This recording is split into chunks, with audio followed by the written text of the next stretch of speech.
Hey, welcome back to the Advanced Scout podcast with me, James Bickerton. This episode is packed full of value, whether you are a solopreneur, whether you're a IC, individual contributor. God, I hate that term. In an organization, you're part of a team delivering innovation workshops, fast prototyping, that kind of stuff. And also, if you're a leader, leading a team or leading an organization, and innovation is your game, you're going to extract tons of value out of this conversation with Andreas and really actionable stuff that you can put in today straight after listening to this. So enjoy. Thank you. The Advanced Scout with James Bickerton.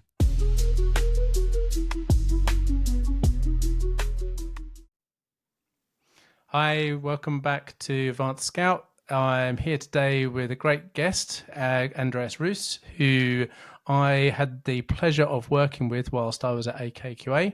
Andreas was at Visa as well at the time. And now Andreas is head of design strategy. I believe I've got that right at Visa. And I think one of the key takeaways that I took from my time with Andreas was how to facilitate a workshop well. He is absolutely a master craftsman in this and innovation. I'm really looking forward to digging into 12 insights that he's taken from working in this design and innovation field over the years. So that's enough from me. Let's get over to you, Andreas. If we just hear a bit about intro from your past, and then let's get into those 12 things. Sure. Happy to be here. So I can tell you a little bit about the background and where I am and how I ended up here, and a little bit of that context maybe that helps you bring it through. And yeah, today I have 12 things that I've learned, I think that I've learned anyway, from being in design, and that kind of goes design/innovation, I suppose. So let's run through them. I'll run through them really quickly, then we can go deeper into any one of them that you think is interesting. Yeah. Right, let's do it. So But 12. before we do though, Andreas, but could we just go a little bit more into your kind of your background? Because I think Sure. people would like to understand a bit more, because I think you've got a really super interesting background, and also how you came into work in this kind of innovation space as well. Yeah, sure. I think for me, there's always been a little bit of like, you want to have the business side, but you also want the creative side, and try to figure that out, that balance of getting that right, which is not very straightforward. So I did a lot of, I can go all the way back to university. It was a lot of business. And then I was like, oh, this is too serious and too annoying. So then I was in design and creativity, and I was like, wow, this is too fluffy and like, it doesn't make any sense. So I saw that connection quite interesting. And then always fascinated by technology and how that works and what you can do with it, and that it will solve all our problems, basically, more or less. And that's kind of how it started. And then I was in Sweden at the time, and then I got a job in Dublin. So I was working in tech. I was in Google back then, and spent a good while of time there, and then moved into more kind of the design strategy space. And recently enough, as you mentioned, I mean, Visa. And then I guess there's a couple of things that I see that has been really interesting for me. And I guess this is what these 12 things that I'm thinking about today is like, what that's actually, you gather kind of like lessons over the time, and see what are the things that you can look back and go, oh, actually, there's a principle here that I think is really interesting. So that's a little bit about how it started. But yeah, tech almost in the human-centered piece, a lot of indirect design thinking, and the kind of like customer-centered, user-centered design and creation, and really thinking about experiences and seeing how do we think about experience, and how do we be really mindful about what the experience that we create in the world. Fantastic. Right. Well, let's get into those 12 things then. Yeah, let's go for it. So I'll start with the first 6. So the first one is nothing fixes everything, but fixing something is enough. So sometimes I see this in design where we try to fix like this ginormous thing, and it's really hard, and it's not always possible. So it's almost like, how do you figure out what's the smallest part that I can address, that I can do something about, and actually do that? instead of looking at the wider world of everything and then going like, well, you're feeling demotivated or whatever that might be. Because there's a lot of value. Like, how do you chunk your problem into a piece that is like digestible? I had a colleague previously. She said the best way to eat an elephant is piece by piece. I think that's quite a good thing to think about when you address problems. I'll move quickly on to number 2, and this is a little bit about listening. So it's basically like really listen to people, preferably in the wild. So like, how do you kind of get close to whoever your audience is and whoever your consumer, customer, or whoever needs to interact with your experience that you've created, whatever that is, even if this is an experience that we're having now, James, in this, how does that make people feel? What is the thing that comes across in that, and how do you gather that up and make sure that it's like there's something interesting there? So I think there's so much understanding that we can gain from that. It's such a valuable thing to do. I mean, it's a typical research set of skills in one way, but I think there's also like an element of like, how are you a human that actually listens and takes in what people are saying? I think that's so important. Very easy to start with, very hard maybe to be an expert in, but we all have this human trait where we're able to do that really well, I think. Then the third part, I think, is this idea of like most people don't know themselves well enough, which is maybe a little bit philosophical in one ways, but I think there is something there where we tell ourselves stories sometimes that we think are true, but actually people don't necessarily know why they're motivated by certain things or why they do certain things. We make up stories where we go, oh yeah, this is the reason why I do these things. But actually, when you dig into that, it's generally not true. It's like, why do you buy an iPhone? Is that because you think it's a superior technology? Well, it kind of isn't, right? So it's like, but the story you tell yourself is something else, and the reason you buy it is something different than what you think, right? So I think if you look at marketing and branding, sometimes they figure that out, right? Like they know that it's not tech specs, it's something else.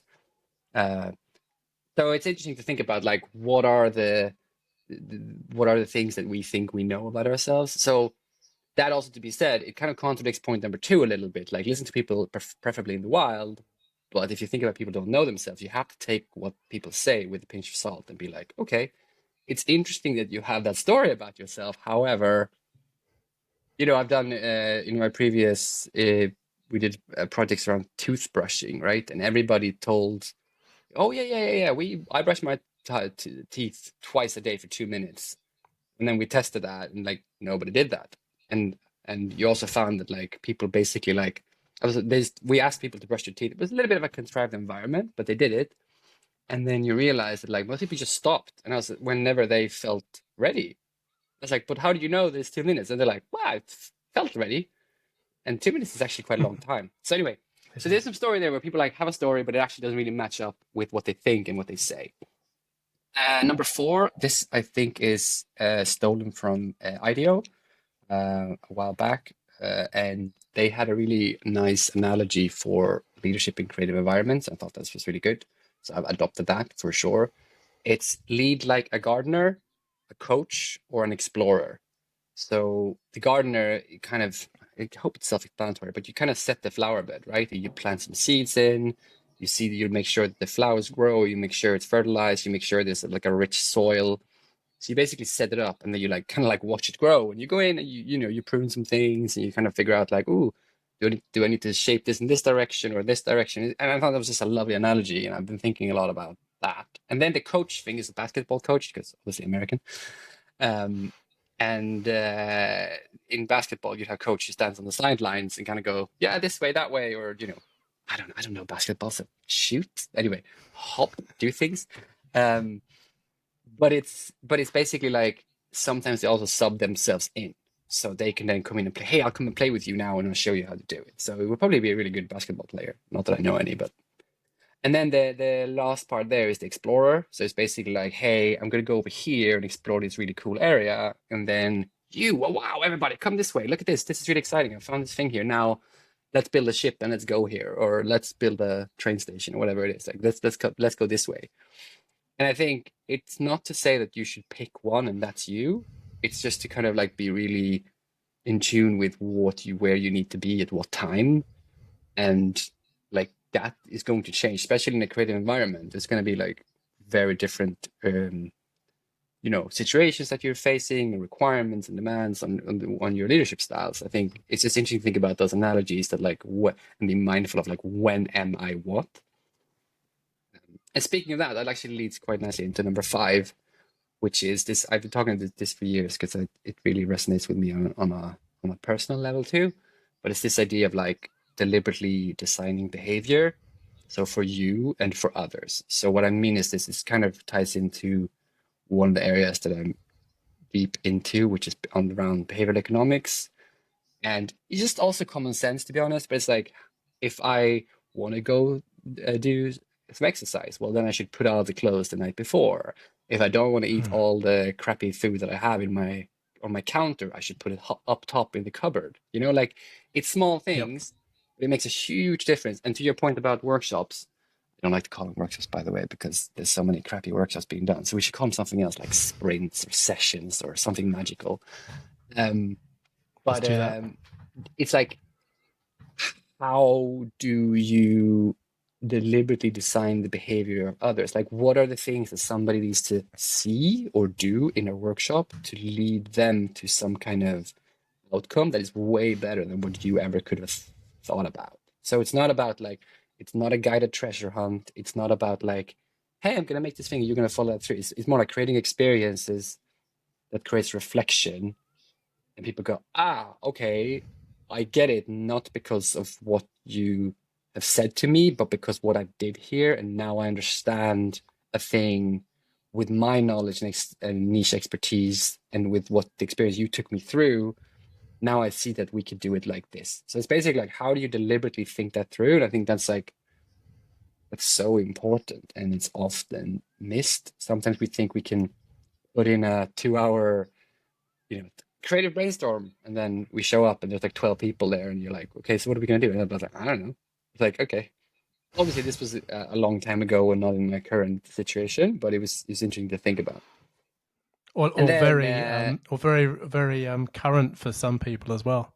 Yeah, I think so. I think there's this idea that like, hey, why don't we do creative formats and have a creative environment?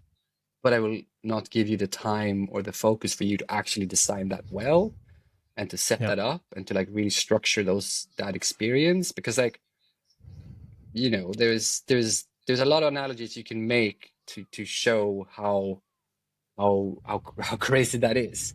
It's like, you don't expect a surgeon to show up to something and just be like, yeah, I don't know what we're doing today, but let's cut a few holes and take some shit out. Like, that's not like, and I'm not saying we do anything remotely close to what a surgeon does in that sense, but just to show you that it's like, you generally prepare a lot and you figure out like, okay, and that to be said too, not to make things over scripted or anything. But anyway, we can come back to that later. But the number 6, that's more kind of like an emotional thing.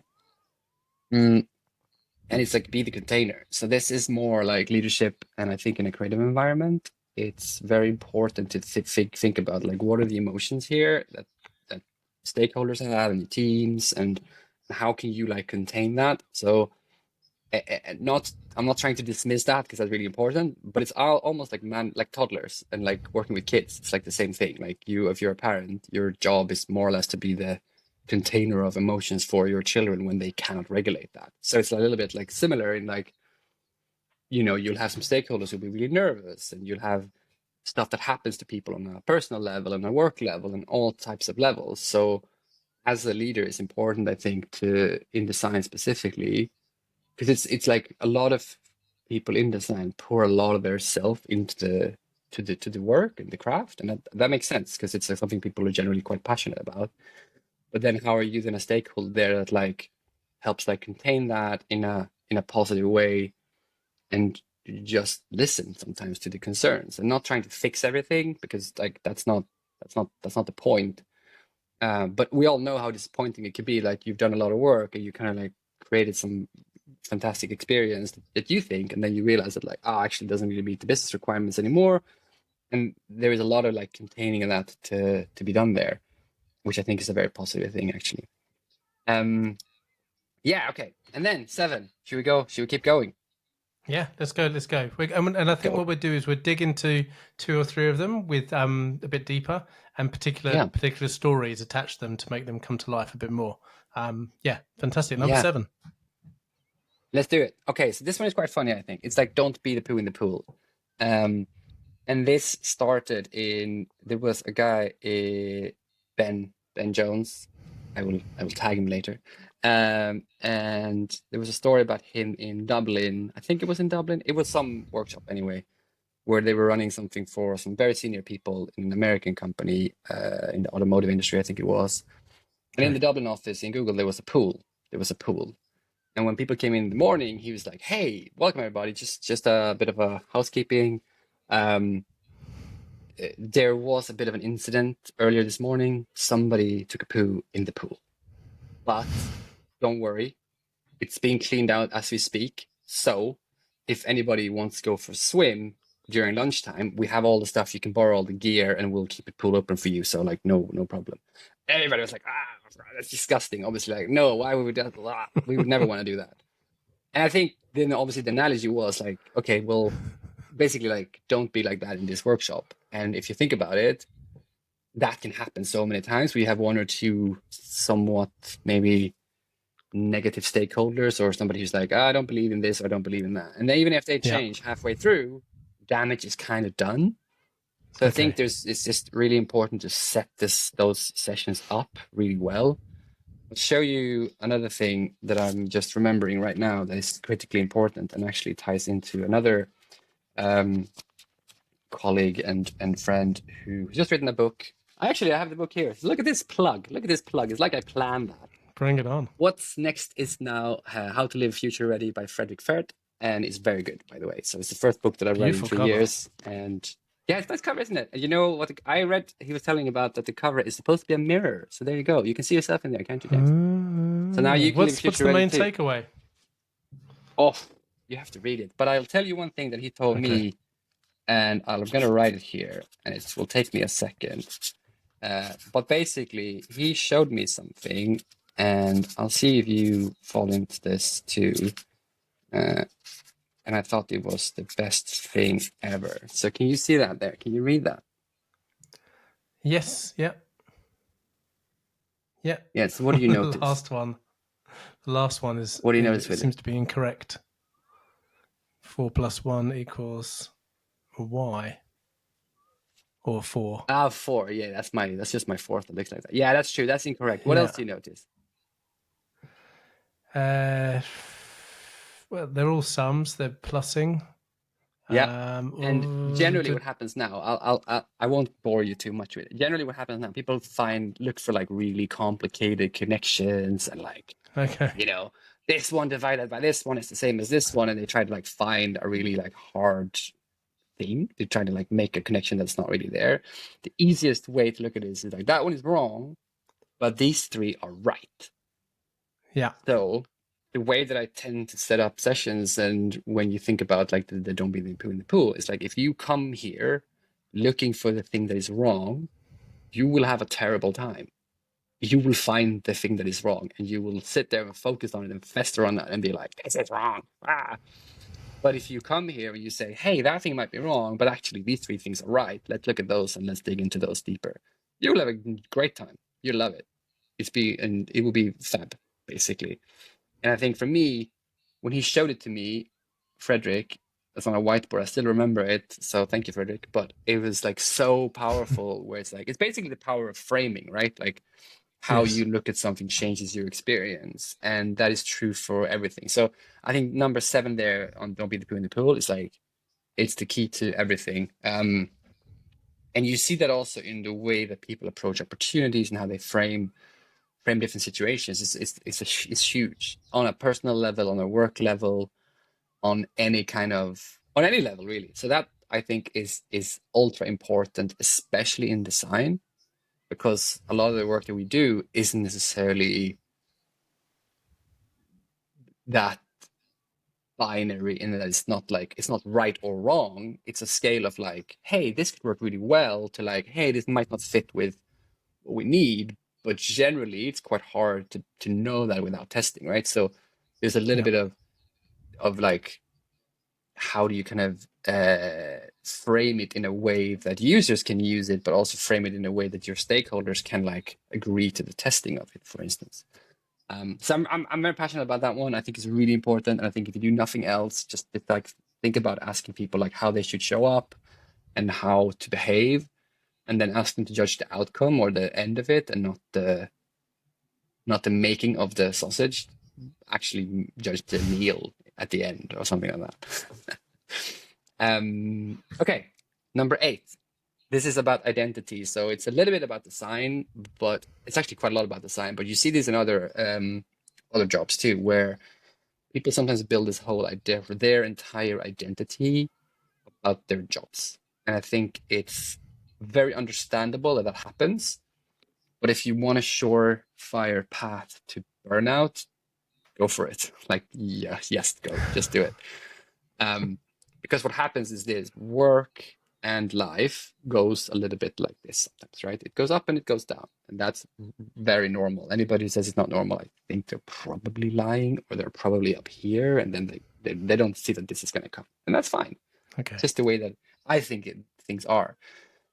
But what happens is if you tie your personal worth to your work worth, then whenever your job is maybe not going exactly the way you want, or you're having, you're working on something that's really hard and really complicated, which is a lot of the stuff that we work on are really interesting problems and really like challenging problems, then you were going to feel bad as a human being. And I just think that's like, that connection isn't good, and it's very unhelpful. And mental and physical health, I think there's basically nothing more important than that, because if you don't have those two things, what else do you have, right? So I think it's like really important to be mindful of that, and to really, maybe this is a weird thing to say, but find ways that to like build your own worth and your own identity, and to like connect with other things.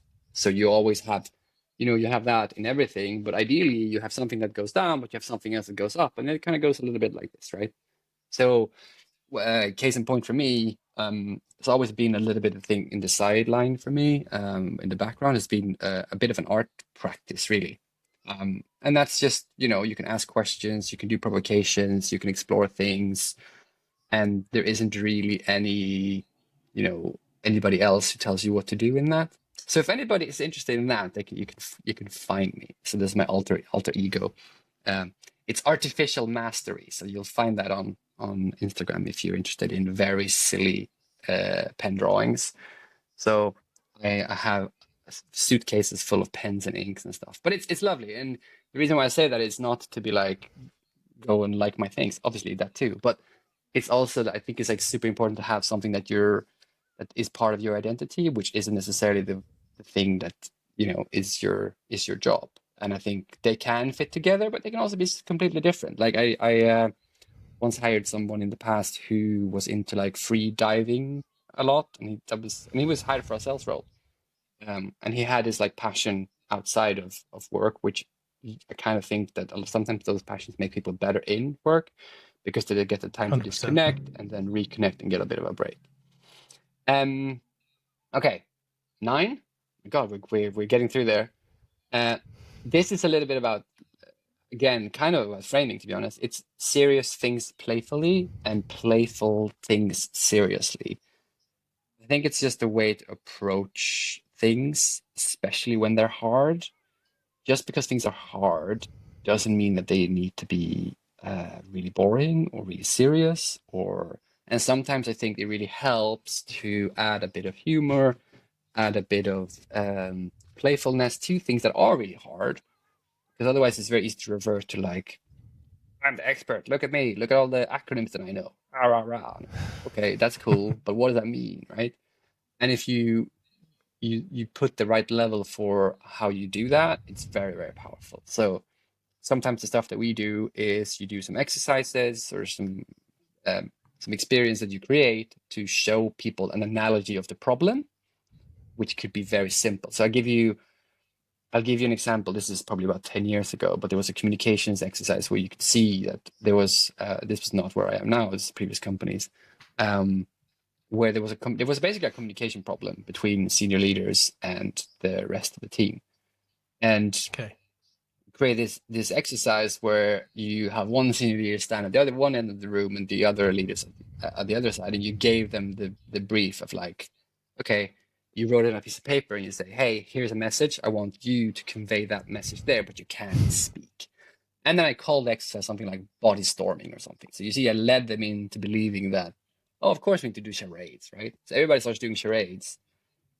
But I had never said that. That was not a part of the brief. They started doing that, and it was really hard, and they didn't figure it out because there was something really convoluted in the message, right?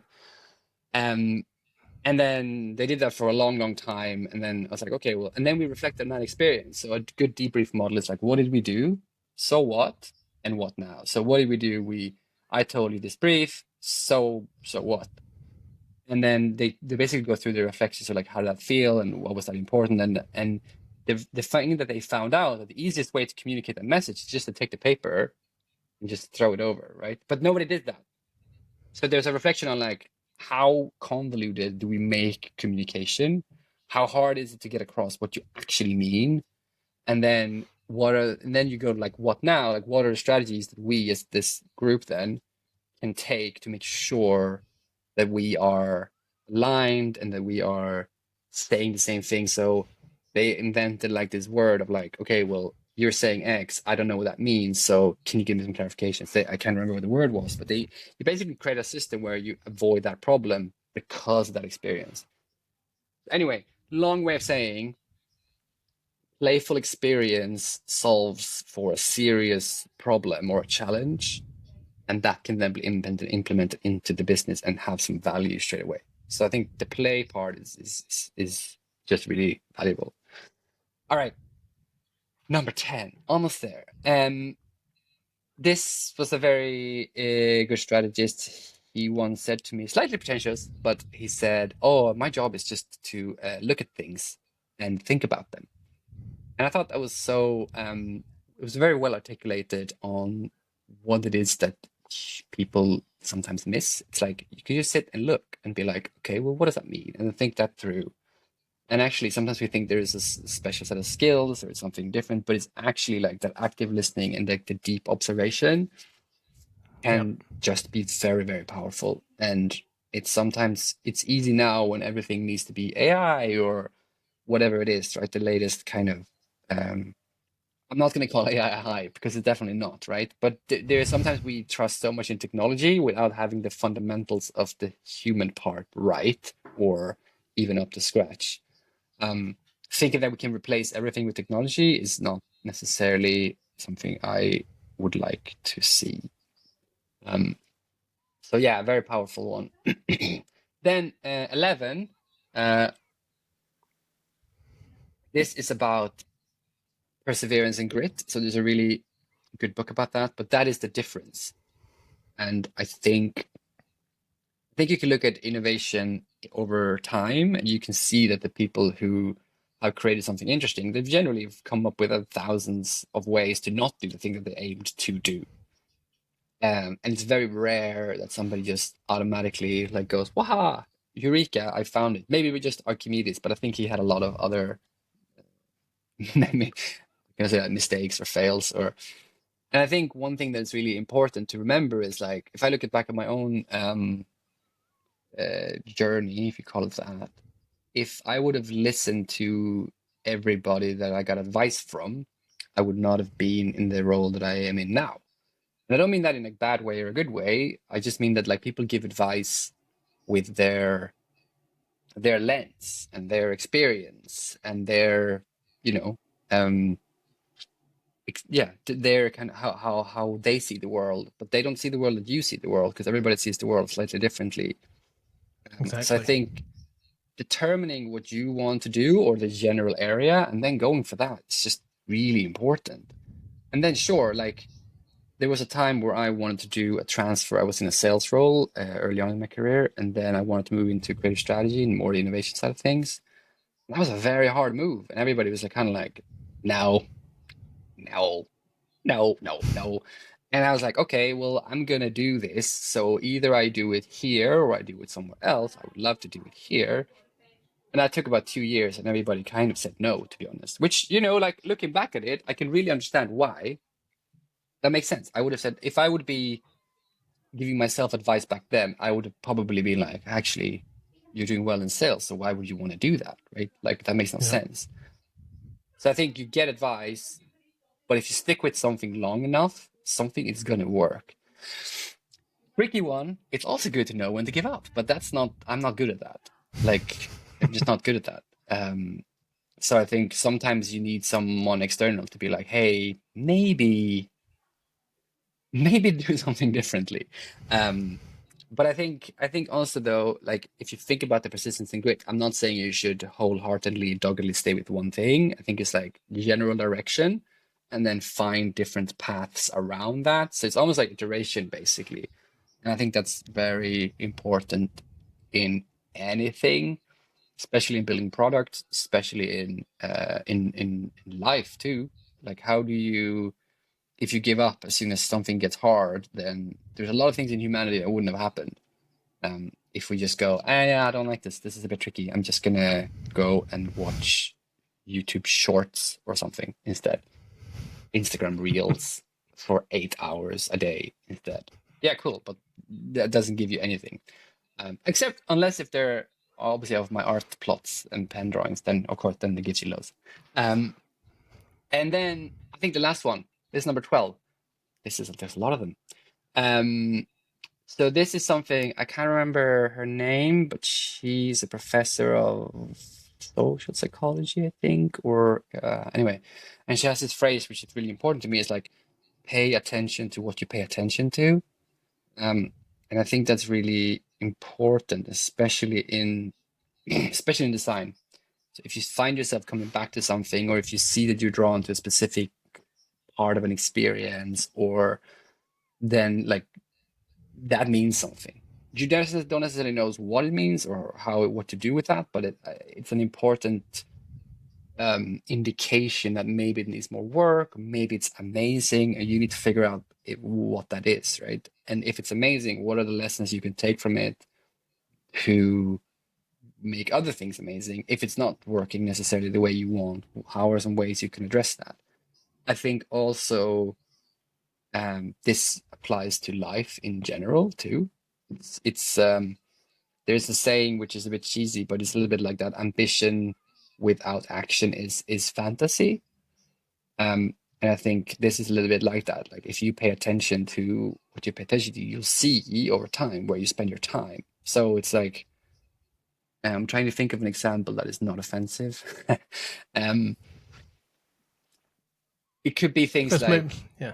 It could be things like, if you look at like, oh, why am I not in touch with this person anymore? Or like, why am I not talking to these friends anymore? It could be like, well, okay, if you look at what you've paid attention to over the last 6 months, have you reached out? Have you done these things? And if the answer is no, then it's like, okay, well, that kind of makes sense then. So it's like, I think it applies in life. I think it applies in work. It's almost, there's a few other ways of saying that too, right? Where your attention goes, focus goes, or some energy goes, where attention goes, something like that too. I think it's it's just a really important thing to consider, really. Okay, I think we've gone through all 12. Is there one that you'd like to dive deeper into, or are you kind of like, interesting? Or is there anyone that you disagree with? I'd love to know. Well, you're very eloquent, and I think you brought them all to life quite beautifully. But there felt like there was 2 or 3 that you particularly liked, and I remember in particular the number 9. I'm just reading it down here in my notes. So serious things playfully and playful things seriously. I remember you running that exercise in the workshop that we were both together in Berlin for a e-commerce company, and I remember actually one guy got it, and he screwed up the paper and he threw it over quite fantastically. So good for him, and that really is a good point.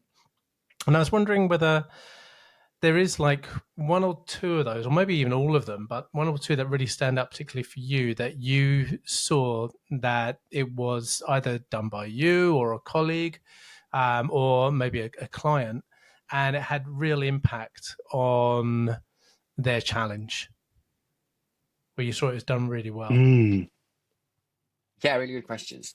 Trying to think of what I can speak about, but it's not. Yeah, okay. So I think, but it's kind of a little bit hard to be specific because I think each experience is so different. I think one thing that works quite well sometimes is to create an experience that is serious, but it's playful, and it's playful because it's serious. You ask people to take the experience very seriously, although it's a playful thing, it's fun. Usually it's fun. And it's an analogy for what the problem is. So it's like, sometimes it's really hard to look at a problem because, let's be honest, most people that we work with or I have worked with in the past, they're experts in their field and they're expert in their problem. What maybe they're not experts is, how do I see their problem or my problem that they have, my problem if I'm them? How do they see that in a new light, or how do they get a different perspective to that? And I think that provocation and stimulus is something that I love bringing, and also the teams I've worked with in the past love that. Like, how do we, like, in a friendly way, in a safe way, like, but how do you do provocation and stimulus for that? So I'll give you an example. This is a long time ago now, but there was a company launching a product in the retail space. I think it was hair care or something like that. And from an outside, I mean, as you can see, I'm not very into that field. But it's I love you. Yeah. basically, I thought that was style. yeah. Well, basically, they were like, this is so new and it's revolutionary. It's nothing like what's been on the market before. It's completely brand new. And I'm just like, I look at it and I'm like, I see every other hair shampoo bottle in the world looks basically the same. You put that in the supermarket, I'd be like, there's a wall of shampoo there. Cool. So I did this thing where I found a designer online who had done movie posters, like old, new movie posters, but they looked old. So it was like, I don't remember, I'm not remembering this right, but if say there was Avatar when that was new, and it was done in the 1920s style of, like, the first King Kong movies or whatever it was. Mm-hmm. So you look at them and you kind of go, okay, that looks really old. And then you be like, oh, it's Avatar. And you kind of go, oh yeah, that's actually really new. It was kind of funny. So the whole exercise was basically like, I'm going to do this quick fire exercise. I'm going to ask you what's old, what's new. And so I ran through, I think 10 of the new movies looked old. And then I had old movies that looked new. And then we just went, is it old, new, older, new, older, new, older, new? And obviously, like, they didn't get, they failed miserably, but they didn't fail, but they obviously got them all wrong. They were like, yeah, but that one is old, but and then we at the end we go, okay, let's talk about that. So what now? And that whole debrief and the reflection was basically like, they basically sat there and went like, shit, yeah, we say this is new, we think that this is new, but when we look at it, it does nothing new with it. It looks exactly the same. It's like wallpaper. We've done the same thing as we always do. There's no difference here. There's no differentiation or distinction in the way that this product is than what's currently in the market. And you can see that, like, that was quite a big realization for them, because they were just relying on, to them, this is like super new because the formula and whatever. And I was like, yeah, but most people don't see that, don't care about that. And if you, so it was kind of an exercise that was what I thought the problem was, an analogy to show them that perspective and that provocation. And it might have been that they would have arrived at being like, no, we don't agree with you. We don't think that's the problem. And I'm like, okay, that's cool. At least then, if we showed you a few different perspectives and turn that thing around, and you agree or don't agree, that's fine. And if that would have been the case, it would have made a more robust value proposition anyway. But in this case, they were like, yeah, we get it. We need to rethink this a little bit. And then we did. And it's quite a successful launch from memory anyway. So yeah, I think those type of exercises where you can do your own investigation of, like, with the team, obviously, and like, what do you think the problem is? You kind of do that listening tour, and then you find an analogy for that, create that into an experience, and then run that and see where it leads you. I think that's something that I think is very, very, very powerful. And thin how line balance is just to be like, don't make it cringy and like forced fun, but also don't be authentically human, kind of, because everybody does that in their own way, and like nobody runs things like anybody else, and that's absolutely fine. I've seen people who are very extroverted and very like, I probably fall into that bucket. And then I've seen other people who are like very like articulate and a bit more like well spoken and to the point. And all of those like different styles and things, like they work fabulously. It's just different. So yeah. And in that particular example, how did you come to that? Because I'm imagining there was some kind of like discovery call where the client said that this is the product and we want to do a session on this. We think it's wonderful. We think it's new. We think it's great. Was it then that you kind of went away and came to this realization, okay, it's not new, it's the same. And now I found these retro movie posters, which are actually of new movies, and this guy does this great thing. And now I'm going to design this exercise and run this exercise with them for an hour or something in a custom session to help them come to the realization. Or was it kind of on the spot, you just made it up? How did you kind of get them from being, oh, wow, we know exactly what we want, and you kind of convincing them quite artfully, as you said, and them come to that realization themselves, which I think is always really important for them to come to the realization themselves rather than being told. What was that kind of entire process from beginning to end? So I think there is things that and this is now I'm going to be a bit provocative here too, but I think I call it like a consultancy model, where it's like, hey, I have 60 slides, and if you just look at my slides, you will know whatever is on those slides, and you will do exactly what my slide says. Thank you. And then they roll off, and you never see them again. And I'm like, that's cool though, but that's generally not how, in my experience, how knowledge transfer works, and how people actually like take something and make it theirs. So one model that we follow is Kolb's experiential learning model, I think it's called. So it's basically this idea that like you have an experience, you try that out, you make some reflections on it, and then you integrate it, and you kind of go in this loop. So that's generally the basis for most of the, if I take like sessions that we work with stakeholders of like super senior to whatever role, that is generally a model that underpins all of it. Like, how do I think about making it active experimentation with reflection, and then integration into like, how does this apply to the challenge? I think there is a lot of preparation in thinking about how we set those experiences up. So if you take that session, there was a lot of time in planning and thinking and digging into the problem and sitting in that problem space yourself and your team, and just being like, okay, well, what do we think the problem here is really? Like what, and being humble enough to be like, hey, here is a perspective. You are the experts, not we. We're not the experts on this. We are potentially the experts in helping you see it in a different way, but you're the experts on your area. What we're helping you to do is to like pull you out, put you over here, have a look at that, and then here's a technique that feels awkward and annoying, but still a little bit fun, so you'll do it. And then once you go through that, you'll realize that like, actually, wow, this is really helpful. I now can see the problem in a new light, and that can lead me to other solutions, new solutions that we don't know if they're going to work, but then we can test that really quickly with an experiment. And then if that works, then we should just roll that out. So I think it's like, I spoke to someone about this yesterday, actually. There's a quote from Marcel Proust, I think, about like, it's not about seeing the world, but it's like seeing the world with new eyes, or how do I see the world with new eyes? And I think, not to sound too pretentious about what the stuff that I like doing and what we do is like, but it's a little bit like that. How can I, or the people that we work with, how can we help people see their problems from a new angle? So I think to draw out the process end to end, it's typical double diamond, really, right? When you design it, it's like, how do I understand and get a broad range of options on the floor? How do I define down to what, okay, I think it's probably the problem is probably one of these three.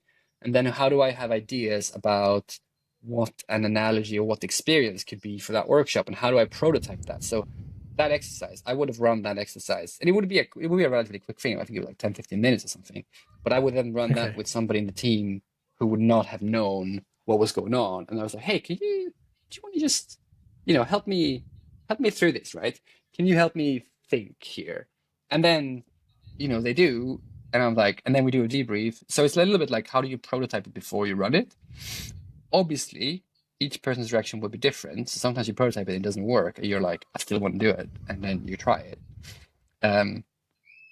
Sometimes it works. I think it's also being cognizant and actively listening to be like, well, what doesn't work? And there has been sessions where you have a team. This is a long time ago, but you have a team that doesn't agree with each other on an internal thing, and you kind of go, well, look, we're here to do this thing. If you don't agree with that, this is the thing we need to do. Then we'll do it. We'll step out. We'll give you half an hour. We come back, and you tell us if you want to keep doing this or not. Because like, if you don't want to do this or be here, then I'm much happier having a sandwich or being in the pub or whatever it is, right? And I think you'd be too. So I think it's also like being quite like honest and open about that, and just being like, I don't need to be here and do this for you, with you, at you. Like, that's not what I want to do. So how do you set some realistic expectations of like, we try to do that too. If any session that I run, I'm like, look, this is what we're trying to do today. If you're up for signing up for these, like this rules or this behavior and the way we want to run this, then love it, stay, participate. If not, now is the time to go. And like, honestly, no judgment, it's fine. Like, just see you later. And then sometimes people go, and I'm like, that's cool, no problem. Like, the worst thing in the world is to have somebody in a place where they are not physically or mentally able to like be in that space. I don't mean that as in you can have a remote session, but if they are sitting with like 1,000 performance reviews and they don't really have time to be doing this that we're talking about, then they're not going to be in the headspace for it anyway. No, so I think it's just figuring that thing out. You're right. Do we have time to dig into one more? I think we do, if you're up for it. Yeah, I'm up for it. You talked about, I thought it was number 2, but I don't think it is. It was about design. Number 5, I think it was. Deliberately design behavior for you and others. You mentioned that was really important. Could you kind of go a bit deeper into that one? Maybe give some examples, bring it to life. Yeah, I think it's basically a deep focus / passion is around behavioral economics for me, and also human behavior and why we do the things that we do and why we don't do the things that we don't do and all that stuff. So I think that's super important to be like, sometimes we expect things to happen, but we don't necessarily put things in place for them to happen. We just assume that our willpower will somehow magically make things happen. And it's just, in my experience, it's just not true. The example I can give is a personal one, but a couple of years back, quite a few years now, I suppose, I did an MBA, and I joke about that I did my MBA in 15-minute increments, almost, because like, if I would have been like, oh, I'm going to sit down now and work for 3 hours on this thesis papery thingy, whatever it is, it's really hard to find that time. But if I would have been like, hey, I'm going to do 15 minutes and I'm going to do it every time when I come back and see my open book on my desk. So whenever I see that book, like, I'm going to be like, okay, I'm going to do 15 minutes now. I'm going to put a clock on and go. And then obviously you end up spending longer time. You might end up doing the 2 or 3 hours or at least an hour or something when you get into it. Same as with writing, right? Like, sometimes you just need to start, and whatever crap that comes, that's fine. Then you just delete that later, and you kind of get into it's almost like, how do you deliberately design behavior? And one thing that I'm thinking about a lot recently is like deliberately design behavior to follow your flow. Like, how do you get into flow? And there's a whole thing about flow, right? And flow states and how that works. So I think it's a little bit like, what do we do to get there? Because I think sometimes people have this idea that like, creative people are just creative, or and I think it's just such a missed opportunity, when I don't think that's true either. I think it's like whatever you do to set that up is the way that happens. So if you set aside like half an hour a week or an hour a week to do like what I call mental plumbing, like what do you read? How do you connect random dots? How do you get different inputs? And I think that really helps. Well, actually, one thing that I could talk about that I did, I should do the third round of this. I did a couple of rounds. I call it like serendipity sessions. So it's basically, I put on like a public calendar online and I just said, hey, if you're passionate about something and like, I'd love to hear from you and talk to you about whatever you're passionate about. And like, honestly, that was like wildly eye-opening for me, super interesting to connect with both different people from different backgrounds and different everywhere, like just different in so many ways. And I spoke to some really fascinating people, everything from like super senior, C-levels in other companies to somebody just starting out in design or in innovation, or also there's one person I spoke with from Sweden too, and I spoke to a scenographer. I don't know if that's not a word here. It's like someone like a stage builder. Maybe it is a word. Yeah. I just think that in Swedish it doesn't translate to that word. So it's like a person who sets stages. They build stages they design stages in theater and shows and stuff. Stage design. And yeah. So she was talking about, and I thought this was so transferable to stuff that we think about and do in design in general. But she was basically like, yeah, when I look at a stage, I look at a room. And then she's like, well, I look at like what goes into the room and why is everything in the room and who is in that room and like why are they all there and what's their role and what are they supposed to do. And then for me that was like well, then I look at that room and how that connects to the next room, and does there need to be continuity, like how does that fit together with the other room that's over here and what goes on that. So if you look at stages like that, and stages as in the theater stage, like one stage was like a room, and I thought that was just so great and so interesting to be like, wow, obviously her execution of the sign is like different, very different, because like generally I've been in digital things and that's generally quite different from physical things in like boxes and building 3D printed props and stuff. But I think there was just something about like considering like who's in the room, what's the role, and what does the environment need to do to those people. So you can be really that format was a way for me to like deliberately design the behavior of like randomly connecting things. And selfishly, that was ultra useful for me to learn from hearing what other people are passionate about and just kind of like taking that in and then being like, wow, that's super interesting. And then sometimes there's connections to what you do and you can grow from that. And sometimes you just learn about like funny British things that I don't understand, like something with some eggs and stuff and fish. And I'm like, I don't get it, but cool. And you see that somebody was really passionate about, what's it, kedgeree? Is that a word? It's like a dish. Yeah, thing. it is. Yeah, super into that. Talked about that for like, and I was like, okay, that's super interesting. I don't know why, but and also I think there's something with people's passion. Like if you hear people being really energetic about something, you're like, wow, I don't know what it is that you're talking about, but I love the way you talk about it. And then you can think about that too, right? You can think about like, what is it with this person that I like to listen to, and like not how to replicate that, because you should do things in your own way, but it's just interesting to think about sometimes how people like communicate and like what does that mean for how they're perceived. And then it goes back to serious things playfully and playful things seriously, because somebody could make it really boring conversation about you go to dinner party and maybe there's a conversation there about eggs and you're like, I don't really care. But if somebody's really like into it and passionate about it, I think you could learn a lot from that in general.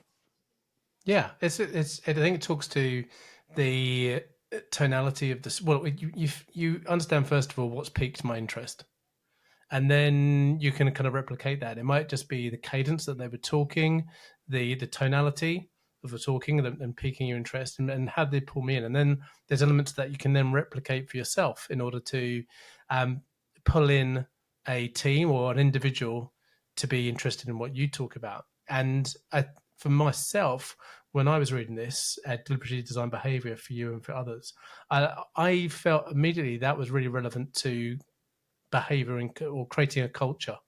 Like even in with your team, creating a culture within your team, creating behavior in your team that you want to see in the day to day, and whether that's you're fostering an innovation culture or whatever it may be. I just thought that was really important in order to be able to not just let that behavior happen, but to actually put some kind of guardrails, for a better word, or maybe some guidelines of how you want the behavior and culture to be inside your team or company. Yeah, 100% agree. I think it's so, but I think that's sometimes so left to chance, the idea of culture.